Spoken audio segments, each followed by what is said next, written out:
Hello everyone, welcome back to our channel Hema talks. So ఎలా ఉన్నారు అందరూ? నేనైతే చాలా బాగున్నాను. మీరు ఇంకా బాగుండాలనే కోరుకుంటున్నాను. సో ఈరోజు స్పెషల్ ఏంటంటే, నేను నా ఇంటర్మీడియట్ ఫాస్టింగ్ వీడియోస్లో చెప్పాను కదా, నేను రైస్ క్వాంటిటీ తగ్గించి దానికి బదులు ఏదో ఒక వెజిటబుల్ ఫ్రై యాడ్ చేసుకుంటున్నాను అని. సో వాటిల్లో ఒకటి ఈరోజు మీతో షేర్ చేసుకుందామని ఈ వీడియో. సో ఈరోజు స్పెషల్ అయితే క్యారెట్ తాలింపు. సో అది ఎలా ప్రిపేర్ చేసుకోవచ్చు అన్నది చూసేద్దాం. నేనే షాప్కి వెళ్ళి ఫ్రెష్గా క్యారెట్స్ తీసుకొచ్చుకున్నాను. వీటిని ఆల్రెడీ వాటర్తో బాగా క్లీన్ చేసేసి ఎడ్జెస్ని 2 సైడ్స్ మంచిగా కట్ చేసి తీసుకున్నాను. నేను వెజిటేబుల్స్ కట్టింగ్ ఈ వుడ్ అంటే ఈ చెక్క మీదనే చేసుకుంటాను. ఎందుకంటే ఈ ప్లాస్టిక్ మీద కట్ చేస్తే మైన్యూట్ ప్లాస్టిక్ కట్ అయ్యి మన వెజిటేబుల్స్తో పాటు కలిసిపోతుందేమో అని భయం నాకు. సో మోస్ట్లీ ఈ చెక్కే యూజ్ చేస్తాను. ఇప్పుడు ఈ క్యారెట్ని మనకు కావాల్సిన సైజులో కట్ చేసుకుందాము. నాకైతే ఏ వెజిటబుల్ అయినా చిన్న చిన్న ముక్కలుగా కట్ చేసుకొని కుక్ చేసుకోవడం అంటేనే ఇష్టం. ఎందుకంటే అప్పుడే వాటికి రుచి బాగా పడుతుందని. మీకు నచ్చిన సైజులో మీరు కట్ చేసుకోవచ్చు. నేను ఎంత క్వాంటిటీ తీసుకున్నానో చెప్పడం మర్చిపోయా కదా. సో నేనైతే 1/2 kg క్యారెట్ తీసుకున్నాను. మొత్తం కట్ చేస్తే ఈ మాత్రం వచ్చింది. ఈ వెయిట్ లాస్ జర్నీలో ఉన్నప్పుడు రైస్ తగ్గించి తీసుకుంటాం కదా. సో ఈ వెజిటబుల్స్ అనేది ఒక రోజుకి ఒకరు 250 to 300 గ్రామ్స్ తీసుకుంటే సరిపోతుంది.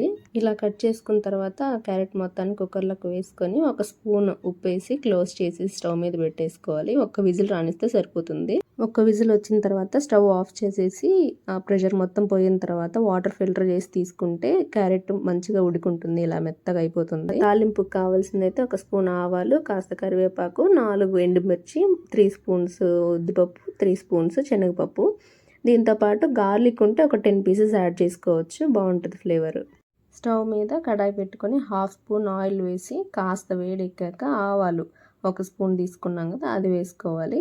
ఆవాలు సౌండ్ కొంచెం చిటపట అనే సౌండ్ ఆగిన తర్వాత మనం తీసుకున్న శనగపప్పు ఇంకా ఉద్దిపప్పు అంటే మినప్పప్పు వేసి మనం తీసుకున్న కరివేపాకు ఇంకా ఎండుమిర్చి కూడా వేసి పప్పు మొత్తం లైట్ గోల్డెన్ కలర్ వచ్చేదాకా బాగా వేయించుకోవాలి.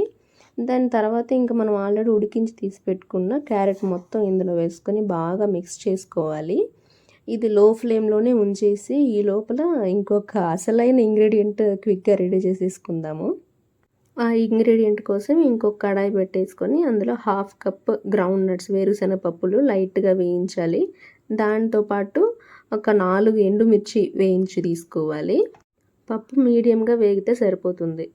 ఈ వేయించి తీసుకున్న దాన్ని కాస్త వేడి చల్లారాక మిక్సీ పట్టించి పౌడర్ లాగా తీసుకోవాలి. ఈ పౌడర్ మరీ మెత్తగా కాకుండా ఇలా ఉంటే సరిపోతుంది. ఈ పొడిని ఇంకా క్యారెట్లోకి యాడ్ చేసేసుకుందాము. ఒక 5 స్పూన్స్ అయితే సరిపోతుంది. మీ టేస్ట్కి తగ్గ మీరు కొంచెం ఎక్స్ట్రా వేసుకున్నా బాగానే ఉంటుంది. ఇది క్యారెట్కి బాగా పట్టేదాకా మీడియం ఫ్లేమ్లోనే మిక్స్ చేస్తూ ఉండాలి. లేదంటే కడాయికి బాగా అంటుకుపోయే ఛాన్సెస్ ఎక్కువ ఉంటాయి. ఇలా కడాయికి లైట్గా అంటే టైంకి స్టవ్ ఆపేసేయాలి.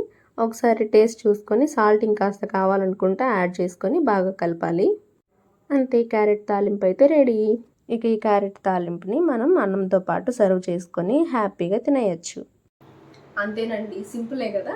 ఏమో మరి నాకైతే సింపుల్ అనిపించింది. కిచెన్లో వీడియోస్ చేయాలంటే ఇదేనండి ప్రాబ్లం. స్వెట్టింగ్ ఎలా వచ్చేస్తుందో అసలు.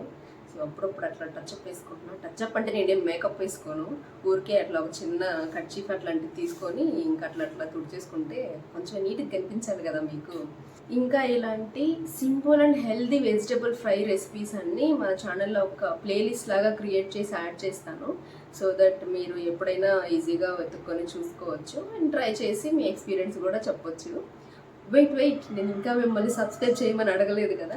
సో మీరు కానీ ఫస్ట్ టైం మన వీడియో చూస్తున్నా లేదా మన ఛానల్ని ఇంకా సబ్స్క్రైబ్ చేసుకోకుండా ఉన్నా ప్లీజ్ సబ్స్క్రైబ్ చేయండి. సో నాకు మోటివేషన్గా ఉంటుంది.